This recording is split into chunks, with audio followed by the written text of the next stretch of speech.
সম্পর্কে নিমাইদা সেটা সেটা তো আলাদা, সেটা আমি পরে বলবো। আমি বলছি গেছে এই পর্যায়ে, হ্যাঁ এরা গেছে, এখন আমরা দিকে জানতাম। তারপরে নিমাইদা গেল, এখন নিমাইদার কণ্ঠে সব থেকে ভালো হলো। মানে যত লোক গান করতো সবাই রোজে রোজে বলতে এই মিষ্টি সুর, এই এত ভালো গলা আঁকা নাই। এই আমি সেটাই বলতে চাচ্ছিলাম যে সবাই যে এখানে গানের লোক আছে, তবলার লোক আছে, সব এখানকারই লোক। আমরা সুবোধ ভাই আমাদের ওখানে গান শেখাতে যায়, আমার বাড়িতেও যায়, মন্দিরেও যায়, বিভিন্ন জায়গায়। তার বাড়িতে সৎসঙ্গ হলে আমাদের এসে গেছিল। আমরা স্টেশনে এখানে তার যে উদ্দেশ্য আপনারা শুনেছেন, তার নাতিদের ঠাকুর কাছে মঙ্গল কামনা, এবং সে যে বাড়ি করতে চায় ঠাকুরের বলেছে, সেই ঠাকুরের থাকবে, ঠাকুরের বাড়ি করে তার বাড়িতে তারা থাকবে, এরকম তার ইচ্ছা। সেখানে আমরা পরম জয়ের রাতুলচরণে তার এই প্রার্থনা তিনি মঞ্জুর করেন, এইটা আমরা প্রার্থনা জানাই। আজকে আপনারা কেন উপস্থিত হয়েছেন?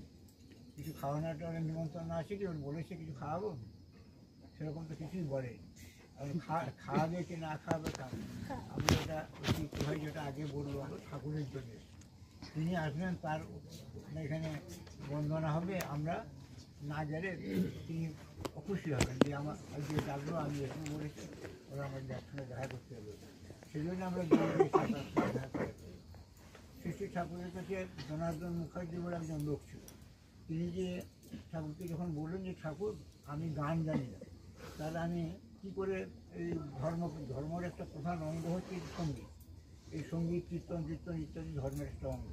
সে বলছে যে আমি কিছুই জানি না, আমার এসব জানা নেই, তাহলে আমি ধর্মের প্রচার করবো কী করে?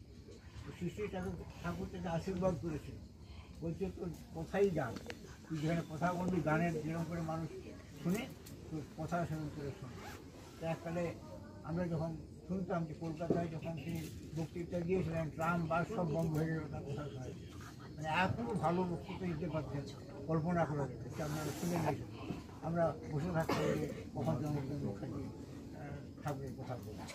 কথা হচ্ছে যে ঠাকুরের আশীর্বাদ, তিনি বলছেন তোর গান, তোর কথাই হচ্ছে গান, গান যেরকম করে মানুষ শুনে তোর কথা সেরকম করে শুনবে।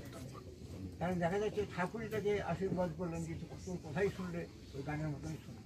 আর আমাদের কথা হচ্ছে যে আমরা ঠাকুরকে ভালোবাসি, এই যে ঠাকুর আমাদের যজন যাজন ইষ্টভীতির কথা বলেছেন,